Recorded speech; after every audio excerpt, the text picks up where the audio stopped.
Mutual fund क्या है? आइए दोस्तों, आज म्यूचुअल फंड के बारे में जानते हैं। म्यूचुअल फंड और शेयर मार्केट, इन कई लोगों को इसमें बहुत कन्फ्यूजन होता है कि ये क्या हैं। ये दोस्तों, हम शेयर मार्केट और म्यूचुअल फंड के बीच के जो अंतर है उसको समझते हैं। तो बात करते हैं सबसे पहले म्यूचुअल फंड की। म्यूचुअल फंड बाज़ार से जुड़े निवेश हैं और इस तरह वे कभी पूरी तरीके से सुरक्षित नहीं हो सकते। हालांकि जोखिमों को कम करने के लिए इनके लिए कुछ नियम या रूल रेगुलेशन बनाए गए हैं। म्यूचुअल फंड में पैसा कई क्षेत्रों या शेयरों में निवेश किया जाता है। और बात करते हैं शेयर मार्केट की, तो शेयर मार्केट में पैसा एक निश्चित शेयर पर ही लगाया जाता है। तो आइए इसको हम विस्तार से समझते हैं। सबसे पहले बात करते हैं हम शेयर मार्केट की। शेयर मार्केट में हम स्वयं अपना पैसा लगाते हैं। जब शेयरों की प्राइस बढ़ती है तो अपना पैसा भी बढ़ता है और शेयरों की प्राइस घटती है तो पैसा भी घटता है। जैसे मान के चलिए आपने टाटा में पैसा लगाया, ये सपोज आपने टाटा के 100 रुपये के शेयर खरीदे। तो आपने टाटा के 100 रुपये के शेयर खरीदे हैं तो 5 दिन बाद जो भी शेयर की प्राइस होगी उसके अकॉर्डिंग ही आपके शेयरों की प्राइस होगी। अगर शेयर की रेट बढ़ती है तो आपका पैसा बढ़ेगा और शेयर की रेट घटती है तो आपका पैसा घटेगा। अब हम बात करते हैं मेन मुद्दे की कि mutual fund. Mutual fund actual में है क्या है, या इसे MF के नाम से भी जानते हैं हम।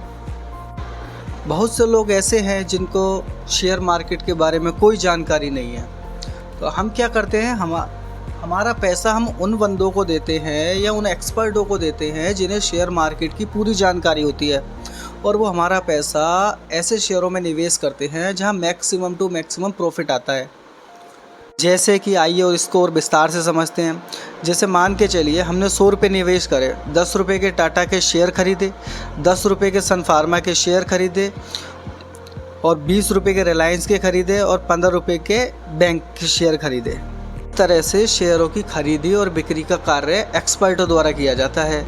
अब इसमें होता यह है कि मान के चलो टाटा के शेयर घट गए या रिलायंस के शेयर घट गए, तो इसके अतिरिक्त सन फार्मा कंपनी में भी अपना कुछ पैसा लगा था, कुछ पैसा अपना बैंक में लगा था। तो जैसे कुछ घट रहा है, कुछ बढ़ रहा है, कुछ घट रहा है, कुछ बढ़ रहा है, तो ओवरऑल अपन इसको निकाल के देखेंगे तो हमें प्रॉफिट ही होगा।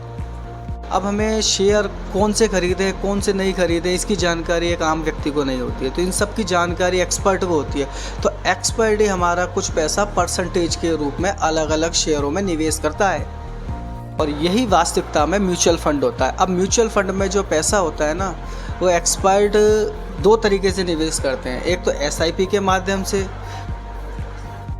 SIP में पैसा हमें मंथली देना होता है और इसमें एक टाइम के बाद अच्छा रिटर्न मिलता है। जबकि लमसम दूसरी स्कीम होती है, म्यूचुअल फंड की स्कीम होती है, इसमें पैसा हमें 1 टाइम पे करना होता है। अब 1 टाइम पेमेंट करने के बाद हमें उसमें साल भर, 6 महीने या फिर 10 दिन, 15 दिन के बाद हम अपना पैसा उसमें अकॉर्डिंग टू शेयर की प्राइस के निकाल भी सकते हैं और उसमें अपना पैसा और निवेश भी कर सकते हैं।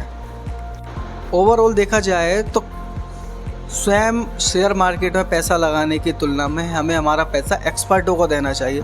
तो म्यूचुअल फंड है तो रिस्की, बट शेयर मार्केट की तुलना में सेफ़ है, क्योंकि पैसा तो शेयर मार्केट में ही जा रहा है किंतु एक्सपर्ट के द्वारा जा रहा है। उन्हें हमसे कहीं ज़्यादा नॉलेज है कि पैसा किन शेयरों में निवेश करें, किस में शेयर में निवेश नहीं करें, कि भविष्य में किस शेयर की प्राइस बढ़ती जा रही है। अभी हाल ही में कुछ दिनों में देखा गया है कि बहुत से म्यूचुअल फंड ऐसे हैं जिनमें 92% तक 1 साल का रिटर्न गया है, और कुछ शेयरों में 57%, 67%, जैसे इंफ्रास्ट्रक्चर हो गया या फिर हेल्थ केयर सेक्टर हो गया। अगर आपको दोस्तों पूरी इस तरह की और जानकारी चाहिए तो मेरे चैनल को लाइक करो, सब्सक्राइब करो, मुझसे कमेंट्स भी कर सकते हो आप।